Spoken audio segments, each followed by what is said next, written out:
Hello mga lovely people! Welcome to Cucina di Pichi, the home of pacham-pacham recipes. For today's video, ang ibababad ko po ay karneng baboy. So, yan po siya.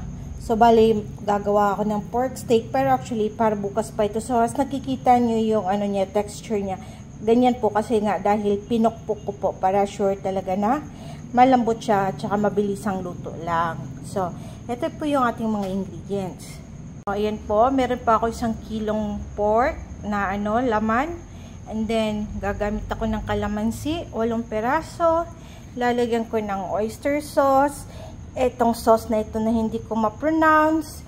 Tapos, bahala kayo dyan. Ito naman ay toyo, soy sauce, tapos liquid seasoning, black pepper powder, tapos konting asukal, tapos itong super minced garlic natin. And then, syempre bukas pag niluto na, kakailanganin din ng mantika. So, ngayon gagawin ko lang is, bababad ko siya, diba? So, ano talaga, almost 24 hours, sabihin natin. So, kakapit talaga yung timpla. Pag halo-halo ko lang yung memorize nyo naman na ito, So, actually, wala nang maraming paliwanag. Sinishare ko lang naman po sa inyo kung paano ako gumagawa. Pero minsan ganito, minsan depende nga sa mood. Pag tinamad, di ko na pinupukpok yung karne. Pero syempre, mas masarap pagka na yung karne. So, pigayin ko lang muna lahat yung kalamansi.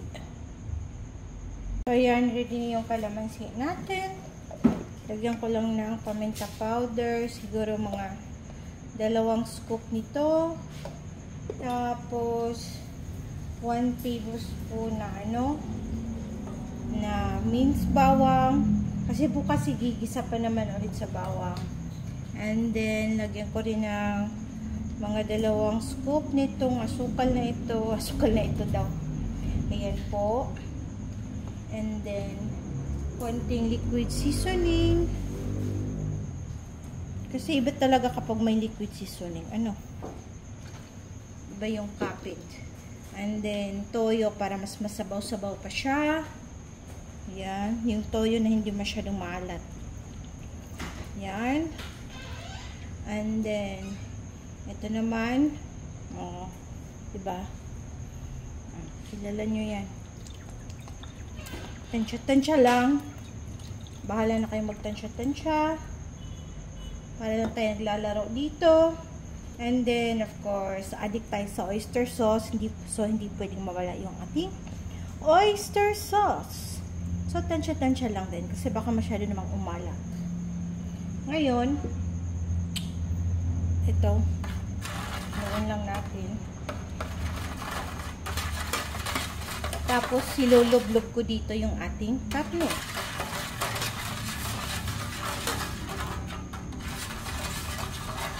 Ready na yung marinade.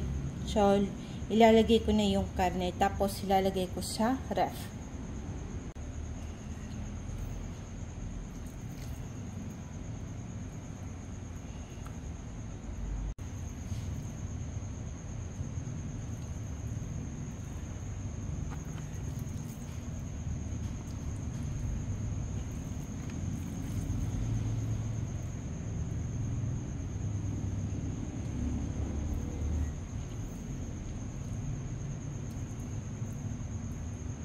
Tadaan! So, hindi ko po alam kung pork steak o pork tapa. Bahala kayo dyan. So, ito na yung takluban. Kaya nga mabutang na din sa ref. Ayan po. Ayan. So, bukas na ulit. So, ayan mga lovely people. After 24 years, char, walay. Ayan na po siya. So, ngayon, may chika ako. Maalat siya. Kasi kagabi, nagutom ako. So, tinikman ko. Nagprito ako. Ayun, maalat siya. Kaya ang gagawin ko, lalagyan ko siya ng Coke. Ayan po. Para kumalma yung pagkaalat niya. Sana maremedyohan. Tapos yan, partneran namin ng talong. In short, hindi na ito pork steak. Ewan ko ano na naman tawag dito. Lagi na lang akong palpak char. So, lagay tayo ng mantika. Yan po. Masarap to pag may maraming sibuyas. Di ko na rin siya gagarnish ng sibuyas. Kasi hindi naman siya pork steak eh. Char. Basta pork. Tsaka importante, pwedeng maulam. Diba? Bawang. Ngayon, pagkalagay ko dyan sa karne, hindi ko po isasali yung marinade niya kasi nga, gawa ng sabi ko, maalat-alat talaga siya, mga lovely person. So, ayan po. Yan, so ready na yan sila. Lagay ko na. Ang kagandahan lang pala, super lambot ng karne, gawa nga nung pinukpok ko siya. Yan o. Bilis lang to. Lagyan ko lang ng coke talaga mga lovely people para lang maano siya. Dapat kasi dito yung piniprito-prito pa. Ngayon ano nga siya, nanlalaban yung alat niya. So, ibahin na lang natin yung procedure. Yan. Tapos, natin ng konting coke. Diba? Yung kalahati, laklakin na natin. Char.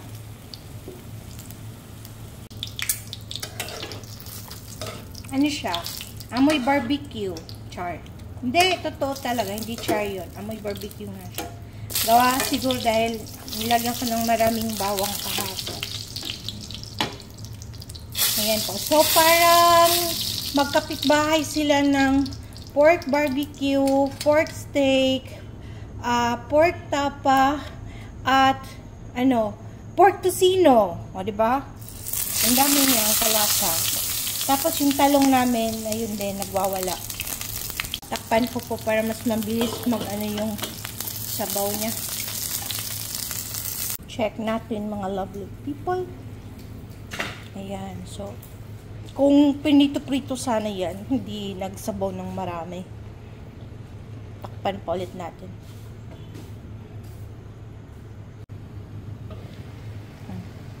Yan. Pwede na yan. Mekas-mekas natin. Ayun.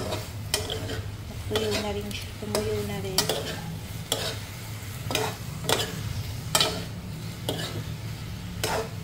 Okay. Okay na po yan. Tapos magre-reklamo yung amo ko. Kasi mahilig talaga siya yung medyo masarsa na na ulam. For today's ulam, wala mo ng sarsa. Okay. Mamaya magkaalaman kung kumusta siya. Kung maalat ba siya o sumakto na siya.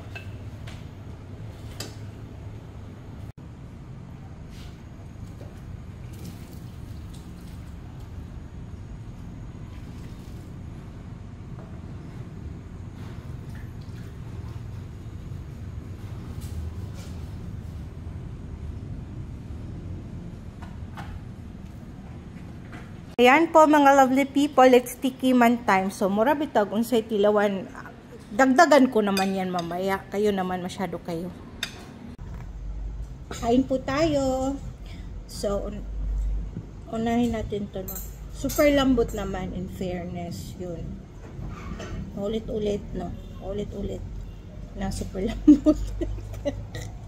So,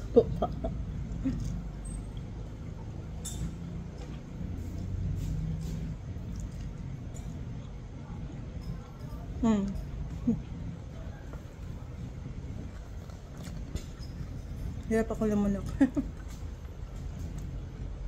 Ayun. Umepekto yung coke. Diba? So, tama lang talaga na hindi ko inihalo yung marinade kasi nga, yun yung maalat. Tapos, pinakuluan ko ng coke. Ayun. So, ngayon, hindi ko na alam po ang tawag sa recipe na ito. Pork steak pa rin, diba? Bahala na. Basta, gaya ng sabi ko ay nakakain. Ayan. Then yung talong. Kahit di ko na sausaw. Naglaga din kami ng okra.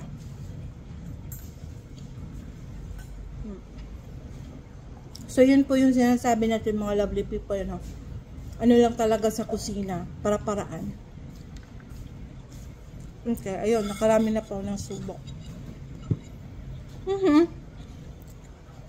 So, paano po mga lovely people? Thank you so much po for watching.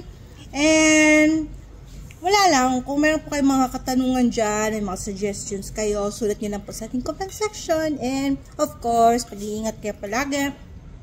God bless sa ating lahat. And, keep safe at enjoy cooking. Hanggang sa susunod po, dito lang sa Cucina di Pichi. The home of Pacham Recipes. Ciao, ciao, mwah, mwah.